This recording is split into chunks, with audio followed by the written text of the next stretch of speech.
ندیم رضا کا سلام۔ ایران پر اسرائیلی حملے کے دوران عرب ممالک کا کردار کیا رہا؟ اسرائیلی حملے کی مذمت سے گریز کیوں کیا جاتا رہا اور ادھر ادھر کی باتیں کیوں ہوتی رہیں؟ اور متحدہ عرب امارات، سعودی عرب اور مصر کا رویہ غیر معمولی ہمیں دکھائی دیتا ہے یہاں پہ، اور جارڈن تو وہ سب کے سامنے مکمل طور پر کھل کے آ چکا ہے کہ اس نے کس طرح سے اسرائیل کا ساتھ دیا ہے اور اس کی خدمت کی ہے اس نے۔ اور آج یہی موضوع ہے جس کے اوپر بات کرنی ہے، جو مشرق وسطیٰ کی جو صورتحال ہے کہ عرب ممالک نے کیا رویہ اختیار کیا، کس طرح سے سعودی عرب، متحدہ عرب امارات اور مصر خاموشی سے ایران پر اسرائیلی حملے کی حمایت کرتے رہے۔ ایران کی خود مختاری اور علاقائی استحکام کو لاحق خطرات پر کہ بات کرتے رہے اور اسرائیل کی سراسر مذمت سے گریز کیا جاتا رہا۔ اسی طرح مصر کے بعد اسرائیل کو، جس نے دوسرے نمبر پہ کہ اسرائیل کو تسلیم کیا تھا، اس کا تو کردار ماضی کی طرح اس بار بھی کھل کے سامنے آ گیا ہے، اور اس نے اپنی سرحد پر کہ جو فضائی حدود تھی اس کو ایران پر حملے کے لیے استعمال کرنے کی اسرائیل کو مکمل طور پہ آزادی دی۔ اور آپ کو وہ اپریل کا بھی یاد ہوگا، رواں سال کا، جب اسرائیل نے دمشق میں ایران کے سفارت خانے پر حملہ کیا تو اس کے جواب میں پھر اپریل اسی مہینے میں ایران نے اسرائیل کے میزائل داغے تھے، تو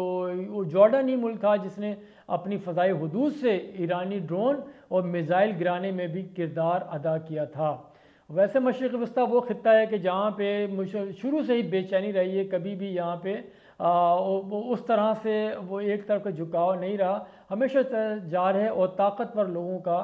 ساتھ دیا جاتا رہا ہے۔ اور اس کی سب سے بڑی مثال میں اگر یہاں پہ یہ دوں، پہلی جنگ عظیم، کہ اس دوران جو عربوں کا کردار اور سلطنت عثمانیہ کا خاتمہ بھی ہمارے سامنے ہے، وہ تاریخ کا وہ حصہ بن چکا ہے کہ کس طرح سے عرب کے خاندانوں نے ان کا ساتھ دیا تھا۔ اگر اب میں بات کروں جو اسرائیل نے 26 اکتوبر کو ایران کے جو 3 صوبوں کے اوپر جو اس کی فوجی تنصیبات تھیں ان کے اوپر حملہ کیا تھا، اور اس میں جو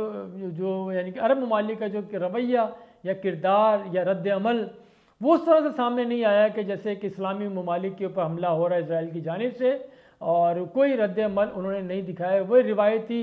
بیانات دیے ہیں کہ صرف کہ اسرائیل کی مذمت کرنے کے بجائے انہوں نے کہا کہ خطے میں کشیدگی کا پھیلاؤ روکنے پر زور دیا، اور یہ کہا کہ دونوں ممالک پر کہ وہ بیٹھیں اور افہام و تفہیم سے معاملہ حل کریں، کیونکہ وہ یہی وجہ ہے کہ متحدہ عرب امارات نے بھی بالکل بھی ایران کا ساتھ نہیں دیا۔ دونوں پڑوسی ملک ہیں باہر، کیونکہ دونوں ممالک کے درمیان بھی ایک جزیرے کا وہ تنازع چل رہا ہے، تو انہوں نے صرف یہی کہا ہے کہ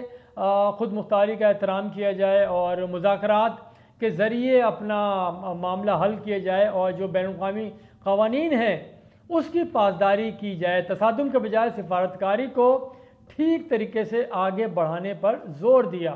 یہ بیان متحدہ عرب امارات کے وسیع تر سفارتی فلسفے اور ابراہم معاہدے کے ذریعے اسرائیل کے ساتھ اقتصادی اور سیکیورٹی تعاون کی جانب حالیہ اقدامات کی طرف یہ واضح طور پر جھکاؤ آپ کو دکھائی دیتا ہے۔ متحدہ عرب امارات کا اسرائیل کے جو موقف اختیار کیا ہے اس نے کہ تحمل، بردباری اور کہ بردباری کا مظاہرہ کیا جائے، خطے کو دیگر کسی کہ کشیدگی کا ذمہ دار نہ ٹھہرایا جائے، اس میں کشیدگی پیدا نہ کی جائے، اور یہی وجہ ہے کہ متحدہ عرب امارات نے مکمل کہ وہ جو ہوتا نا ایک سفارتی ذرائع کے مطابق جو رد عمل ظاہر کرنا چاہیے تھا ایک پڑوسی ملک، اسلامی ملک کے ناطے، وہ اس نے نہیں کیا۔ گو کہ سعودی عرب کا لہجہ بھی اسرائیل کی طرف ہمیں نرم ہی دکھائی دیا ہے، اس نے بھی اس طرح سے آگے کوئی وہ نہیں کیا، کیونکہ ایران پر جو انٹیلیجنس کی بنیاد پہ جو اسرائیل نے جو حملہ کیا ہے اس کو بھی اس نے کہا ہے کہ ایران کی یہ خود مختاری کی خلاف ورزی ہے، اور خطے کے ممالک اور لوگوں کی سلامتی اور استحکام پر زور دیا سعودی عرب نے، اور اس کا کہ اسرائیل کی طرف ماضی والا رویہ نہیں رہا اور اس میں بہت بدلاؤ آ چکا ہے سعودی عرب کا، اور سعودی عرب کا یہی جو رویہ ہے یہ ایران کی جانب وہ ٹھیک نہیں رہا اس کا، کیونکہ جو اسٹریٹجک جو خطے کے اندر جو صورتحال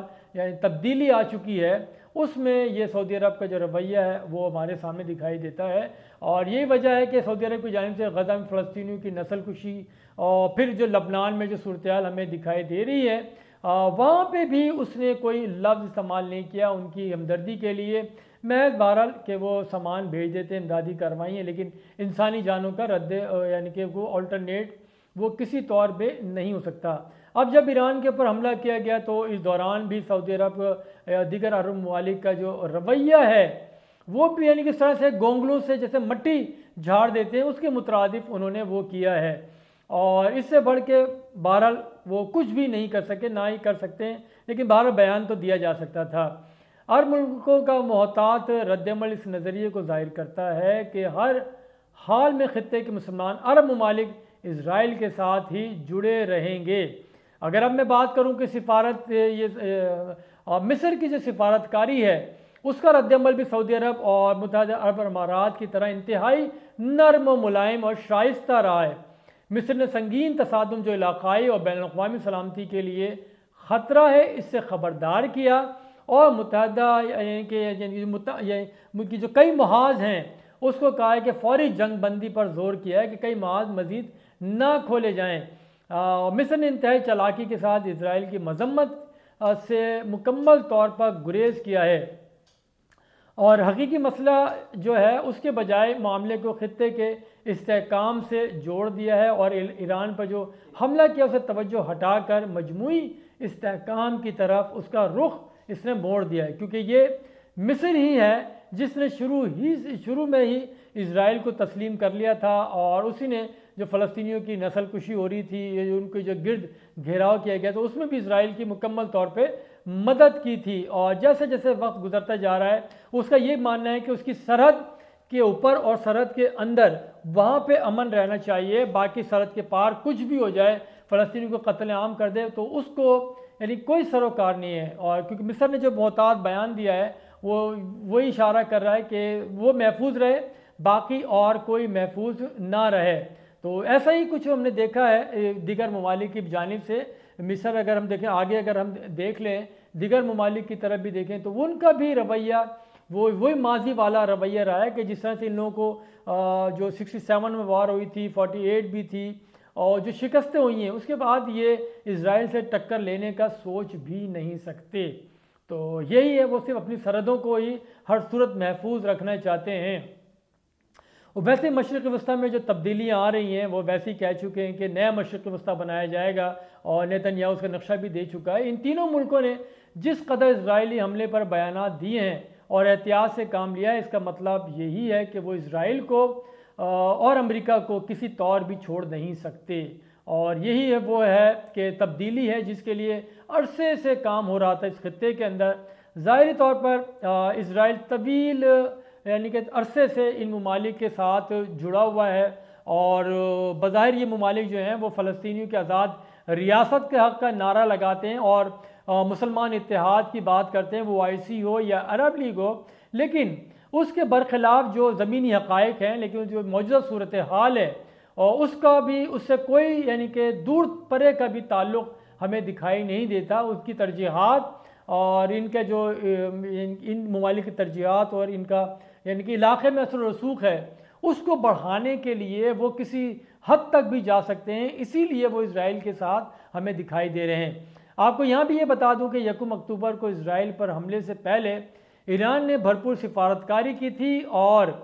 اس طرح اس نے خطے کے دیگر ممالک کو بھی آگاہ کر دیا تھا کہ یہاں پہ وہ آگے کشیدگی بڑھے گی، اور اس نے اس سے قبل لبنان پہ اسرائیل کی جو جنگ مسلط کی گئی تھی اس کے دوران بھی ایران کے جو صدر ہیں اور اس کے وزراء ہیں انہوں نے بارہا ایران اپنا سعودی عرب کا دورہ کیا، بحرین کا، قطر کا، ایون لبنان تک کا اور دیگر ممالک کا بھی دورہ کیا، کہ تقریباً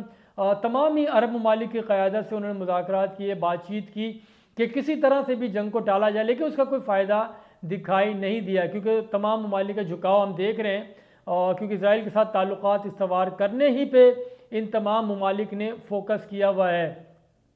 اور کیونکہ بہرحال یہ بھی چاہتے ہیں کہ کسی بھی طرح سے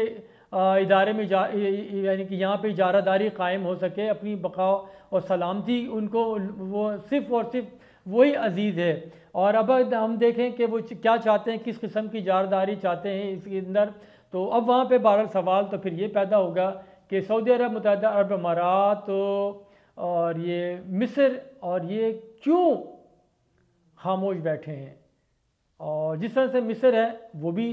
خاموش بیٹھا ہے، اس کی وجوہات کیا ہیں۔ تو پہلے مرحلے میں ان تینوں ممالک مشرق وسطیٰ پر اپنی جارحداری میں سمجھتا ہوں وہ قائم کرنا چاہتے ہیں، اسی لیے اس کے ساتھ اسرائیل کے ساتھ جڑے ہوئے ہیں کہ اس خطے میں امریکہ اور اسرائیل نے جس طرح سے ایک اپنا خوف، ایران کا جو خوف بیچا ہوا ہے، اور اسی بنیاد پہ ان کو اپنے ساتھ جوڑے بھی رکھا ہے، اور اسرائیل وقفے وقفے سے ایران اور اس کے اتحادیوں پر حملے کر کے عرب ممالک کا رد عمل چیک کرتا رہتا ہے، ہر بار ہی اسے اپنی توقعات سے کہیں بڑھ کے نتائج برآمد یعنی کہ ملتے ہیں۔ اب اپنے بیانات اور طرز عمل سے دیگر مسلم ممالک کے وہم کو بھی یہ ممالک جو ہے دور کر چکے ہیں کہ وہ ہر موسم میں اسرائیل کے لیے یہ لطیف تبدیلی اسرائیل کے حامیوں کے ساتھ ہی کھڑے ہیں۔ انتہائی خوش آئند ان کے لیے تو بہرحال یہی ہے کہ وہ اسرائیل کے ساتھ ہی جڑے رہیں، اور جہاں اسرائیل کے پڑوسی عرب ممالک اسرائیل کو اب حریف کی بجائے اپنا اس کو علاقائی استحکام رکھنے کے لیے شراکت دار کے طور پہ بھی دیکھ رہے ہیں، اس کو ان کے حریف سے حلیف تک اس کو بنا چکے ہیں اسرائیل کو۔ اسی طرح اسرائیل نے عراق کی فضائی حدود بھی جو استعمال کی ہے، یہ بھی ایک خطرناک بات ہے، کیونکہ اس کی اجازت عراق کی گورنمنٹ نے تو نہیں دی ان کو، لیکن وہاں پہ جس علاقے کے فوج جو امریکی فوج ابھی بھی وہاں موجود ہے، اور گزشتہ ماہ ان کے ساتھ معاہدہ ہو چکا ہے کہ امریکی فوج یہاں سے مرحلے وار اگلے سال تک نکل جائے گی۔ جو علاقہ ان کے ہاتھ میں تھا، کمانڈ اینڈ کنٹرول جو فضائی حدود ہے، وہ مزے کی بات ہے امریکہ کے ہاتھ میں، تو انہوں نے اسرائیل کو اس کی اجازت دی ہے۔ اب اس کے پر وہاں بھی جو ان کی مزاحمتی تنظیمیں ہیں جو ایران کے ساتھ جڑی ہوئی ہیں، انہوں نے بھی تھریٹ کی ہے، دھمکیاں دی ہیں کہ وہ بھی امریکیوں کی جو تنصیبات ہیں اس کے اوپر حملہ کر سکتے ہیں۔ تو بہرحال صورتحال خطے کی بگڑتی جا رہی ہے، اور یہ وہ لمحہ ہے اگر اس میں عرب ممالک نے کردار اپنا ادا نہیں کیا تو